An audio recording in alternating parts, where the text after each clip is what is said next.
अस्सलामुअलैकुम। आज फिर एक नई वीडियो को लेकर हाजिर हुआ हूँ। इस वीडियो में सूरत फातिहा के मौक्कल को काबू करने का तरीका बताऊंगा।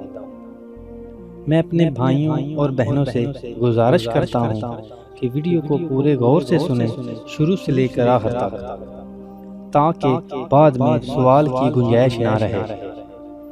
अमल बताने से पहले मैं अपने भाइयों और बहनों का शुक्रिया अदा करता हूँ कि आपने मेरा चैनल वजीफा लाइव टीवी को सब्सक्राइब किया हुआ है, और जो लोग पहली बार मेरी वीडियो को देख रहे हैं वो जल्दी से मेरा चैनल वजीफा लाइव टीवी को सब्सक्राइब कर लें, ताकि नई वीडियोस की इत्तला उनको मिलती रहे। मैं अपने भाइयों और बहनों को बताना चाहता हूँ जो जिन्नात और मौकुलात का शौक़ रखते हैं, उनके लिए ये अमल एक तोहफा है।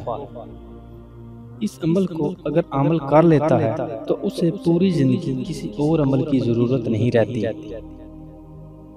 इस अमल की जितनी तारीफ की जाए वो कम है। एक बात वाज़ह कर दूं, इस अमल को शुरू करने से पहले किसी खाली कमरा का इंतज़ाम करें। अमल को चंदी जुमेरात से शुरू करें।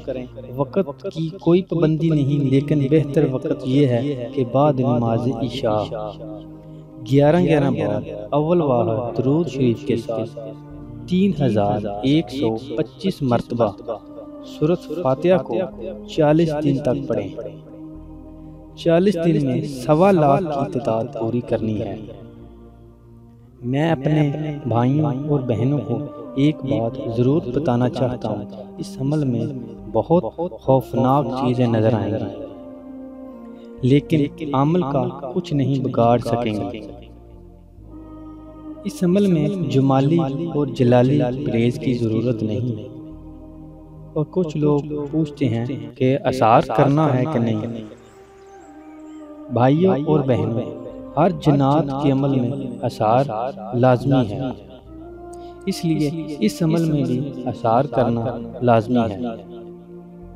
अमल को चाहिए कि खुशबू वगैरह का इंतज़ाम ज़रूर करें। आखिरी दिन सूरत फातिहा के मौक्कल आकर अज़हारे अतायत करेंगे।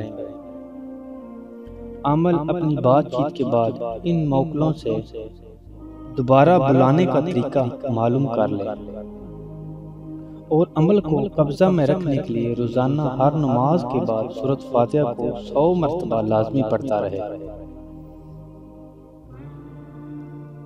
उम्मीद करता हूँ कि आज की वीडियो आप लोगों को पसंद आई होगी, और अगर पसंद आए तो दूसरों तक ज़रूर शेयर करें। अगली वीडियो तक इजाज़त चाहता हूँ। अल्लाह हाफ़िज़।